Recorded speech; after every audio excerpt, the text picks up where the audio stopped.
to our channel. Today Bible verse in Tamil.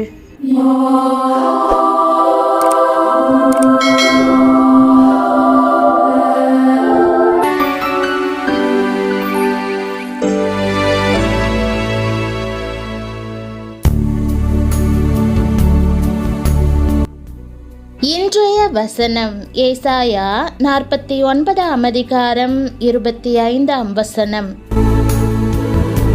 கிறிஸ்துவுக்குள் பிரியமானவர்களே, நம்முடைய ஆண்டவரும் இரட்சகருமான இயேசு கிறிஸ்துவின் வல்லமையுள்ள நாமத்தில் உங்களை வாழ்த்துகிறேன்.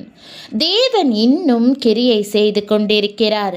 கண்ணுக்கு தென்படாத யுத்தங்களை செய்கிறார். உங்களுக்கு அன்பானோரை பாதுகாக்கிறார். உங்களை திடமாக நிற்கும்படி செய்கிறார். உன்னோடு வழக்காடுகிறவர்களோடே நான் வழக்காடி உன் பிள்ளைகளை ரட்சித்துக் கொள்ளுவேன் என்ற வாக்குதத்த வசனத்தை இன்று நாம் தியானிப்போம். நம் தேவனாகிய கர்த்தரிடமிருந்து வரும் இந்த வார்த்தை எவ்வளவு ஆறுதலை தருகிறது. ஆம், ஆண்டவர் தாவீதோடு கூடவே இருந்தபடியினால் அவனுக்கு விரோதமாய் சவுல், சொந்த மகன் அப்சலோம் மற்றும் பல பகைஞர்கள் எதிர்த்து வந்த பொழுதும் அவர் தம் வலது கரத்தை நீட்டி அவனை தப்புவித்து ரட்சித்தார்.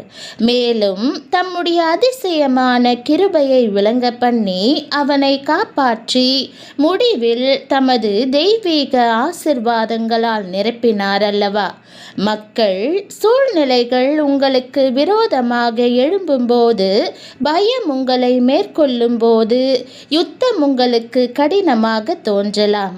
ஆனாலும் கர்த்தர், நீ தனியே இல்லை, நான் உனக்காக யுத்தம் செய்வேன் என்று கூறுகிறார். தம் பிள்ளைகள் தாக்கப்படும் போது தேவன் சும்மா அமர்ந்திருக்க மாட்டார்.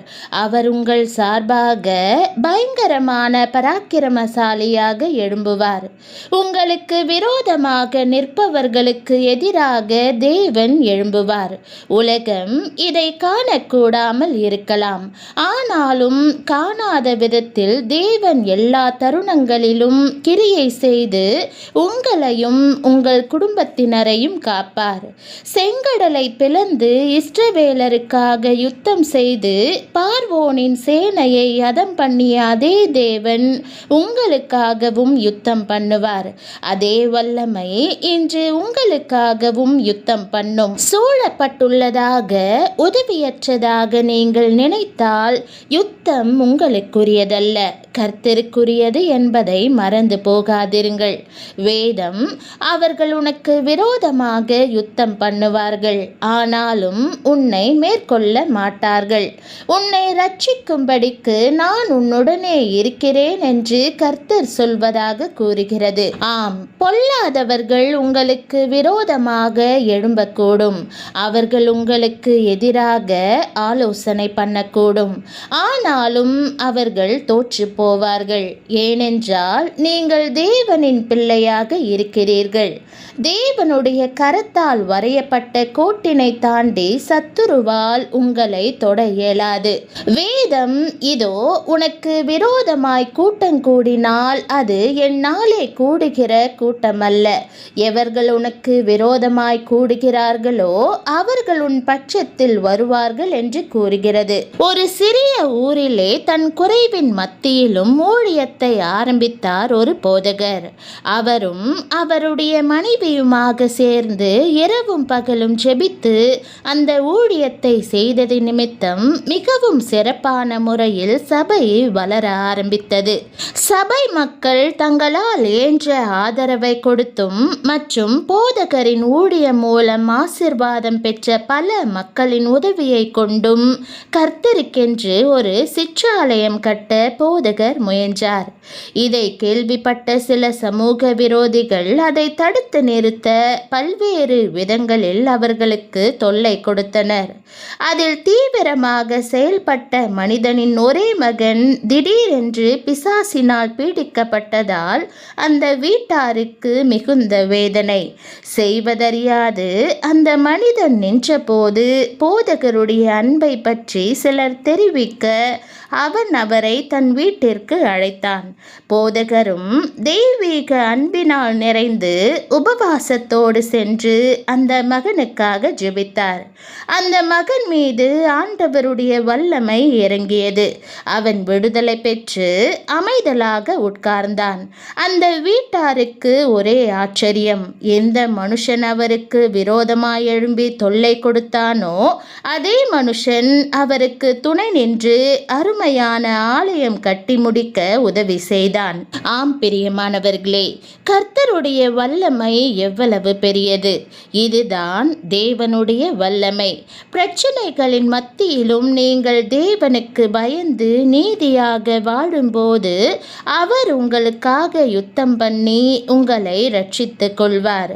அவர் உங்களை துன்பத்திலிருந்து விடுவிப்பது மட்டுமல்லாமல் உங்களை விரோதிப்பவர்களும் உங்களிடத்தில் நல்லுறவு பொருந்தும்படியாக அவர்களை மனம் மாற்றுவார். நீங்கள் அநேகருக்கு ஆசீர்வாதத்தின் வாய்க்காலாக இருப்பீர்கள். கர்த்தர் உங்கள் காரியங்களை பொறுப்பெடுத்துக் கொள்வார். எந்த ஒரு இக்கட்டான சூழ்நிலையும் நீங்கள் தேவன் மீது வைத்துள்ள நம்பிக்கையை இழக்க செய்யாது.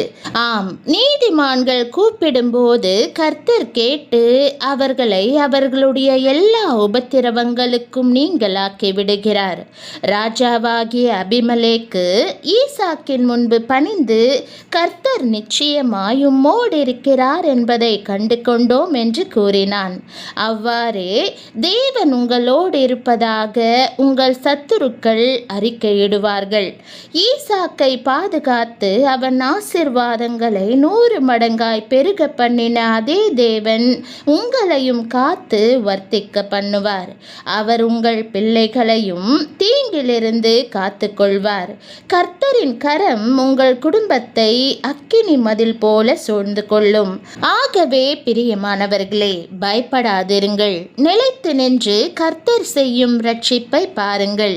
சங்கீதக்காரன், கர்த்தர் தாமே நமது பக்கத்தில் இராவிட்டால் அவர்கள் கோபம் நம்மேல் எரிகையில் நம்மை உயிரோடே விழுங்கியிருப்பார்கள் என்று கூறுகிறான். மெய்யாகவே கர்த்தர் உங்கள் பட்சத்தில் இருக்கிறார். மக்கள் கேலி செய்யும் போது தேவன் உங்களை உயர்த்துவார். விரோதிகள் உங்களை தள்ளுவதற்கு சதி ஆலோசனை செய்யும் போது தேவன் அதை பதவி உயர்வாக மாற்றுவார். வேதம், என்னை சுற்றிலும் வளைந்து கொள்ளுகிறார்கள், கர்த்தருடைய நாமத்தினால் அவர்களை சங்கரிப்பேன் என்று கூறுகிறது.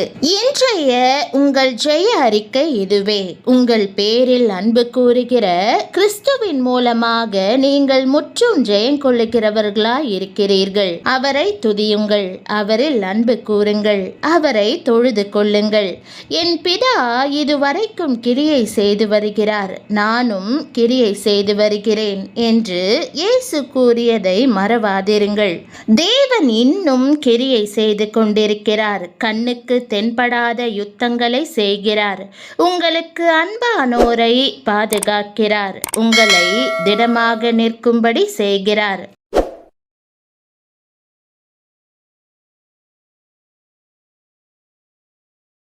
ஜெபம். அன்பின் பரம தகப்பனே, எனக்காக எல்லா யுத்தங்களையும் நடத்துகிறதற்காக உம்மை ஸ்தோத்தரிக்கிறேன். நீரே என்னை தற்காக்கிறவர், என் கேடகம், என் பலத்த துருகம். ஆண்டவரே, என்னோடு வழக்காடுகிறவர்களோடே வழக்காடும். என் வாழ்விலும் வருகிற போராட்டங்கள், எதிர்ப்புகள் யாவற்றிலும் நீர் போதுமானவராயிருந்து உம் கரத்தை நீட்டி உம் வல்லமை அதிசயங்களையும் விளங்க பண்ணும். என்னை பகைக்கிறவர்கள், எதிர்க்கிறவர்கள் மத்தியில் நீர் எனக்காக யுத்தம் பண்ணி என்னை இரட்சியும்.